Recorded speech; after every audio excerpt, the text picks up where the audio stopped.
ಚಳ್ಳಕೆರೆ ನಗರದ ಕರ್ನಾಟಕ ಯುವರಕ್ಷಣಾ ವೇದಿಕೆಯ ಲಾರಿ ಚಾಲಕರ ವತಿಯಿಂದ ಇಂದು ಚಳ್ಳಕೆರೆ ಚಾಲಕರ ಸಂಘ ಕಚೇರಿಯನ್ನು ನಾಯಕನಹಟ್ಟಿ ರೋಡ್ ಬಳಿ ಇಂದು ಉದ್ಘಾಟನೆ ಮಾಡಲಾಯಿತು. ಆ ಒಂದು ಉದ್ಘಾಟನೆಗೆ ವಿಶೇಷ ವ್ಯಕ್ತಿಗಳಾದ ತ್ರಿಕೋನಪೀಠದ ಸಂಸ್ಥಾಪಕರಾದ ಶ್ರೀ ಡಿ ತಿಪ್ಪೇಸ್ವಾಮಿಯವರು ಬಂದು ಪೂಜೆ ಸಲ್ಲಿಸಿ ಶುಭ ಹಾರೈಸಿದರು. ಹಾಗೆ ಸಭೆಯನ್ನು ಕುರಿತು ಮಾತನಾಡಿದ ಶ್ರೀ ಡಿ ತಿಪ್ಪೇಸ್ವಾಮಿಯವರು ಚಳ್ಳಕೆರೆಗೆ ಪ್ರಪ್ರಥಮ ಬಾರಿಗೆ ಬೆಂಗಳೂರಿನಿಂದ ನಗರ ದೇವತೆ ಹಣ್ಣಮ್ಮ ಮಹಾಕಾಳಿ ಕಾಲಭೈರವ ಉತ್ಸವವನ್ನು ಇದೇ ತಿಂಗಳು 9ರಿಂದ 10ನೇ ತಾರೀಕು ಆಯೋಜಿಸಲಾಗಿದೆ. ದಯವಿಟ್ಟು ಸ್ಥಳೀಯರು ಹಾಗೂ ಮಹಿಳೆಯರು ಯುವಕರು ಬಂದು ತಾಯಿಯ ಕೃಪೆಗೆ ಪಾತ್ರರಾಗಿ ಎಂದು ತಿಳಿಸಿದರು. ಈ ಒಂದು ಸಂದರ್ಭದಲ್ಲಿ ಕರ್ನಾಟಕ ಯುವರಕ್ಷಣಾ ವೇದಿಕೆಯ ರಾಜ್ಯ ಸಂಚಾಲಕರು, ಟಿಪ್ಪರ್ ಚಾಲಕರ ಅಧ್ಯಕ್ಷರು, ಉಪಾಧ್ಯಕ್ಷರು, ಪ್ರಧಾನ ಕಾರ್ಯದರ್ಶಿಗಳು ಹಾಗೂ ತಾಲೂಕು ಅಧ್ಯಕ್ಷರು, ಜಿಲ್ಲಾ ಅಧ್ಯಕ್ಷರು, ಜಿಲ್ಲಾ ಯುವ ಘಟಕದ ಅಧ್ಯಕ್ಷರು, ಉಪಾಧ್ಯಕ್ಷರು ಇನ್ನಿತರರು ಭಾಗವಹಿಸಿದ್ದರು. ಜಿಲ್ಲಾ ವರದಿಗಾರರು ಹಾಲೇಶ್ ಯಾದವ್ ಬೆಳಗೆರೆ. ಆ ಥರ ನೋಡ್ತಾ ಇದ್ದೆ ಒಂದು ಕಾಲದಲ್ಲಿ. ನಾನು ನೋಡ್ತಾ ಇದ್ದೆ 30 ಇಯರ್ಸ್ ಬ್ಯಾಕ್, 30 ವರ್ಷ ಹಿಂದೆ ನಾನು ನೋಡಿದ್ದಿದ್ದಲ್ಲ. ಅವಾಗೇನೋ ಒಂಥರ ಖುಷಿ, ಹಿಂಗೆ ಓಪನ್ ಮಾಡ್ತಾ ಇದ್ರೆ ಓಡೋಗ್ತಿದ್ದೆ, ಸ್ವೀಟ್ ತಗೊಳೋದು ಅದು ಇದು ಮಾಡ್ತಾಯಿದ್ವಿ. ಈಗ ಇದು ನೋಡೋ ಕಾಲ ಬಂದಿದೆ. ಮತ್ತೆ 30 ವರ್ಷ ಆದಮೇಲೆ ಕ್ವಾಲಿಟಿ ಚೆನ್ನಾಗಿದೆ. ನಾನು ಮತ್ತೆ ಏನೋ ಒಂದು ಮಾಡುವ ಇಲ್ಲಿ ಅಂತ ನಾನು ಹುಟ್ಟಿದೂರಿಗೆ ಏನೋ ಒಂದು ವಿಶೇಷವಾಗಿ ಮಾಡಬೇಕಂತ ತ್ರಿಕೋಣ ಶಕ್ತಿ ಪೀಠದಿಂದ ಇಲ್ಲಿ 9ನೇ ತಾರೀಕು 9-10 ಒಳ್ಳೆ ಪ್ರೋಗ್ರಾಮ್ ಇದೆ.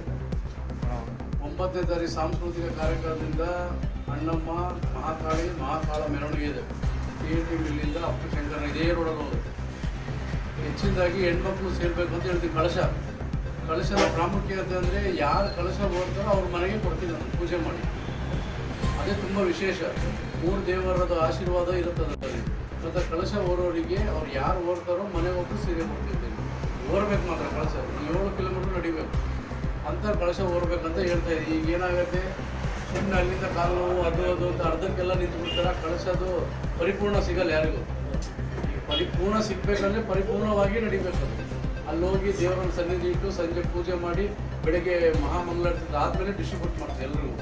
ಅದು ಯಾರು ತಗೊಂಡು ಹೋಗಿರ್ತಾರೆ ಅವರಿಗೆ. ಅದು 2ನೇ ದಿನಕ್ಕೂ ಸಂಜೆ 9ನೇ ತಾರೀಕು ಆರ್ಕೆಸ್ಟ್ರಾನು ಇದೆ. ಅಲ್ಲಿ ತುಂಬ ವಿಶೇಷವಾಗಿ ಬೆಂಗಳೂರು ತಂಡದಿಂದ ಬರ್ತಾರೆ. ಅಲ್ಲಿ ದೇವರ ಚಿತ್ರಗಳು, ದೇವರ ಸಾಂಗ್ಗಳು ಮತ್ತು ಕಾಳಭೈರವದು, ಮಹಾಕಾಳಿದು ಎಲ್ಲ ಡ್ಯಾನ್ಸ್ ಇರುತ್ತೆ. ತುಂಬ ವಿಶೇಷವಾಗಿ ಮಾಡಿಸ್ತಾ ಇದ್ದೀವಿ. ಎಲ್ಲ ದೈವದೇ, ಬೇರೆ ಏನೂ ಇರಲ್ಲ.